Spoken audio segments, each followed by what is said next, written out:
ആദ്യം ചോദ്യം വായിക്കുക. 3, 7, 11 എക്സെട്ര എന്ന സമാന്തര ശ്രേണിയുടെ ആദ്യത്തെ 20 പദങ്ങളുടെ തുകയേക്കാൾ എത്ര കൂടുതലാണ് 8, 12, 16 എന്ന ശ്രേണിയുടെ ആദ്യത്തെ 20 പദങ്ങളുടെ തുക? നമുക്ക് ഈ രണ്ട് ശ്രേണീനെ ഒന്ന് പരിഗണിക്കാം. ആദ്യത്തെ ശ്രേണി ആരാണ്? 3, 7, 11 എക്സെട്ര അങ്ങനെയുള്ള ശ്രേണിയുടെ എത്ര പദങ്ങളാണ്? 20 പദങ്ങളെന്നാണ് പറഞ്ഞിരിക്കുന്നത്. രണ്ടാമത്തെ ശ്രേണി എങ്ങനെയാണ്?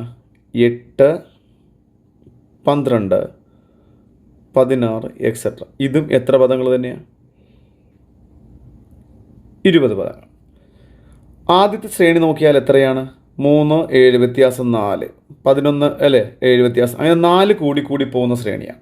എന്ന് വെച്ചാൽ പൊതുവ്യത്യാസം 4ആണ്. രണ്ടാമത്തേലും ഇത് എത്ര തന്നെയാണ്? 4 തന്നെയാണ്. അപ്പോൾ ആദ്യത്തേലെ പൊതുവ്യത്യാസം നമുക്ക് 4ആണ്, രണ്ടാമത്തേലെ പൊതുവ്യത്യാസം എത്ര തന്നെയാണ്? 4ആണ്. അപ്പോൾ പൊതുവ്യത്യാസം ഒരുപോലെയാണ്. ഇനി ആദ്യത്തെ ശ്രേണിയിലും 20 പദങ്ങളുടെ തുകയാണ്, രണ്ടാമത്തിൽ എത്ര തന്നെയാണ്? 20 പദങ്ങൾ.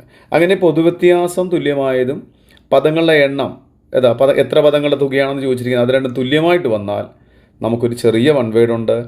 അതിങ്ങനെയാണ്: ഈ ആദ്യ പദങ്ങളുടെ വ്യത്യാസം എടുക്കുക. ഏതൊക്കെയാണ്?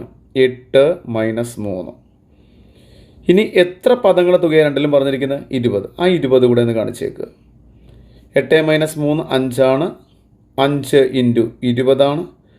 അപ്പോൾ ആൻസർ എത്ര കിട്ടി? 100 എന്ന് കിട്ടി. നമ്മുടെ ഓപ്ഷൻ ഡി ആണ് നമ്മുടെ ആൻസർ.